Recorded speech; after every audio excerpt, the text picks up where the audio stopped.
Hindi pala nakuna ng video, no? Ito pala meron akong short haul, Shopee haul, no? Nabuksan ko na, hindi nakuna ng video eh. So, naka-pouch siya, tapos may bubble wrap. Ito yung laman niya, no? Itong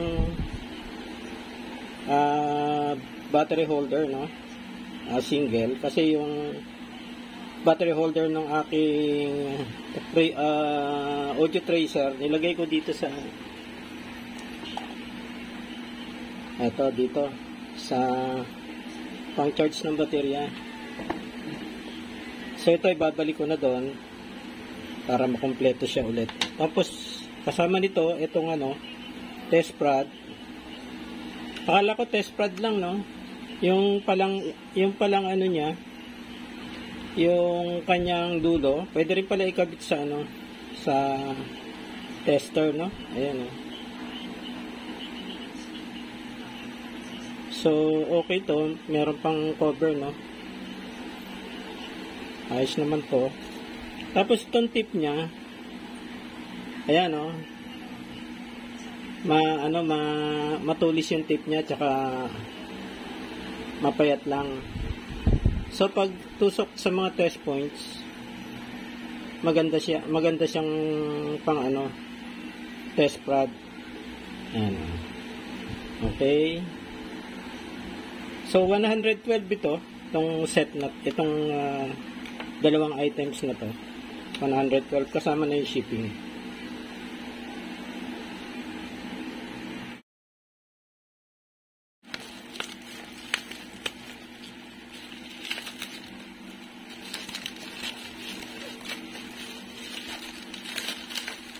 $150 lahat ito, no? 150 pesos lang.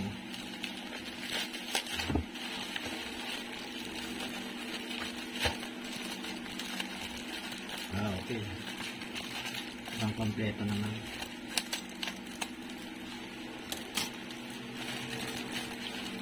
Okay. Malaki na pala yung 5mm to, no? Itong shrinkable tube ko. Mukhang malaki siya. Okay, ganun pala yan, no? Ayan, pwede sa mga electrical yan, sa malalaki yung wire. Okay to. Ilang meter ba to? Ang alam ko 1 meter to eh. 1 meter. Shrinkable tube yung tawag. Tapos ito alligator clip.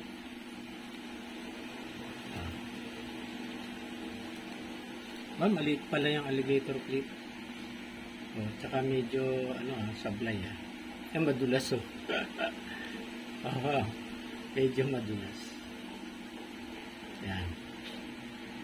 Mahirap lang i-clip pala. Yan. Pagka may buzzering lang, magbabuzzer ako ang mga magtetest lang ng continuity, pwede kong gamitin to. Tapos bumili rin ako ng 5 watts na 10 ohms resistor, ceramic, o yung tawag namin dito wire wound wire wound, yung nasa loob niya naka-wound na parang alambre. Pang ko lang to, gagamitin ko lang sa pan-discharge ko lang ng capacitor para hindi siya mag-spark. Pagka antimanong short ang pinandi-discharge nag-spark, nakakasira ng luminous. So ito, lalagyan ko siya ng resistor para okay yung pag-discharge. Tapos bumili rin ako nito plier. Okay naman.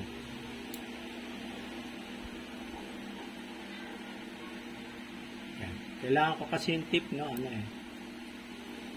maganda yung grip. Yung plier ko na isa medyo may uwang Okay. Ayos siya. Tapos, ang tabi nandito. Saka itong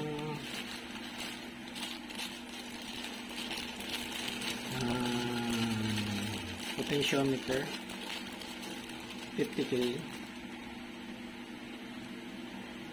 Ordinary lang. Maliit na package lang. TP5100 circuits.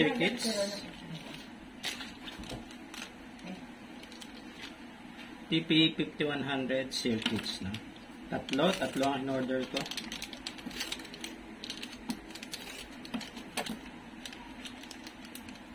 Ito yun, oh. Kasi yung isa nagamit ko na.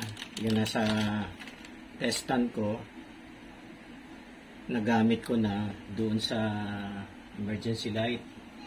So ito na bakante to, testan ko. Ano ko na, papalitan ko. I-restore ko yung isa dito. So yung dalawa magiging spare. Ito. Tsaka yan. Sana naman minsan kasi nakakatsempo rin ako ng defective, no? So ito, tetestingin ko to. Kukunan ko ng mga data to, ang mga readings. Tapos yung mga defective, i-compare ko dito. Baka sakaling ma-repair ko pa. Ano nga pala itong tatlo na to, no? 118. Kasama na yung delivery charge.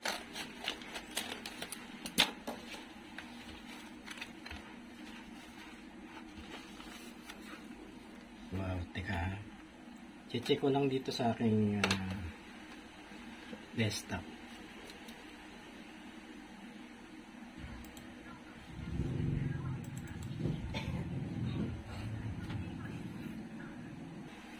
Okay, 4 na items. Tingnan natin kung kompleto.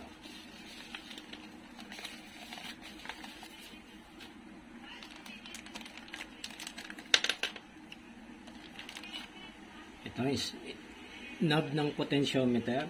Okay. Tapos LED.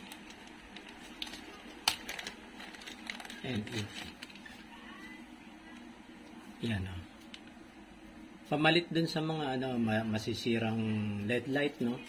Kasi nung nakaraan nagano lang ako, nag-jumper ako eh. Papalitan ko na ng LED yung jumper para safe. So pangalawa na 'yan, no? Items. Tapos meron ako ditong 20 pieces capacitor. Ating capacitor. Ang value kaya nito? 100 microfarad dito. 27 volts.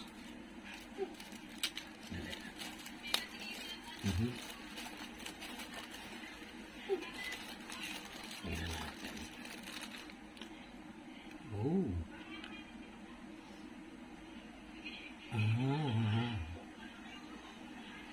100 microfarad, parang maliit.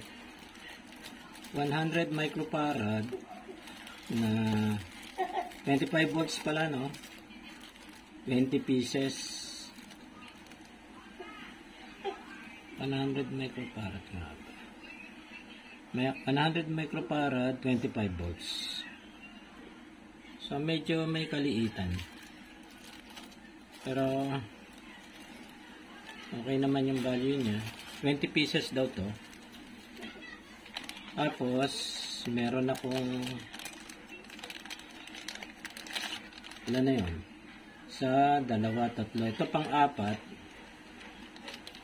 Shrinkable tube. Pumili ako ng 2.5 mm. Yan o. Okay. Ayos, kompleto. Bali 100 pesos tong apat na items na to. magiging spares ko to for future use. Pero itong isa, itong potentiometer ilalagay ko na dun sa aking audio tracer. Kailangan yung may lalagyan ko na yung kanyang potentiometer. Tapos ito nga, papalitan ko na yung inirepair ko na na LED light. Papalitan ko na ng LED yung jumper. Ito for future use, drinkable tubes. Ito naman, spares ng 100 microfarad, 25 volts. Pwede na ako magpalit dun sa aking dalawang amplifier. Pero titingnan ko muna yung isang yung platinum under observation ko, maigi pa naman siya, no. Nagpalit ako ng capacitor doon, ng filter capacitor. At okay naman yung tunog niya, balance. So dito na muna to.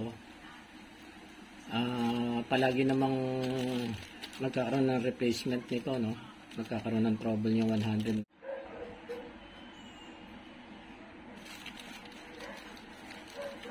Shopee haul, guys. Meron dumating na naman akong package sa Shopee. Kung hindi ako nagkakamali, transistor ito, no?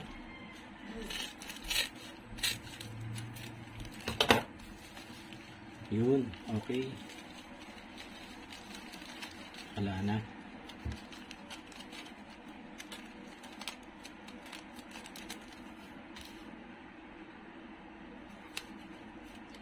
Tingnan ko nga dito sa aking order, no? Itong isa, mababasa ko pa kaya ng aking salamin.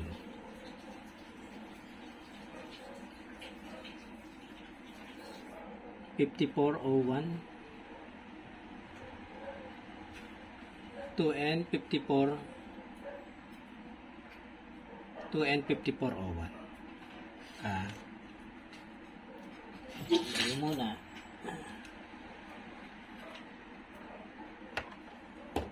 Kunin ko na yung aking magnifying glass.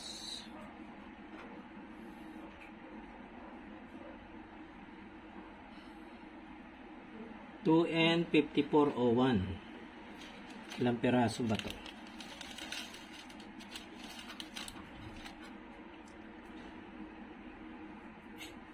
50 pieces. 12, 14, 16, 18, 20, 22, 24, 26, 28,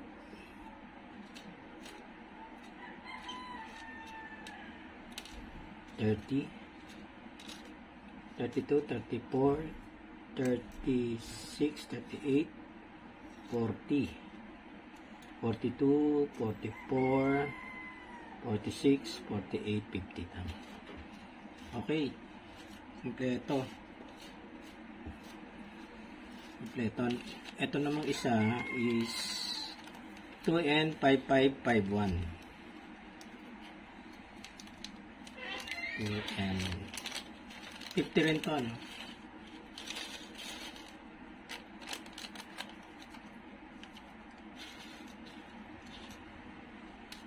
Two, 4, 6, 8, 10,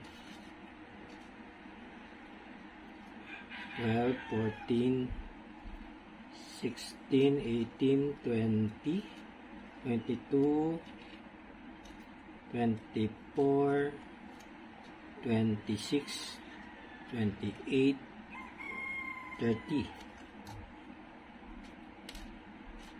32, 34, 36, 38, 40, 42, 44, 46, 48, 50. Tama. Okay. Okay guys, kompleto.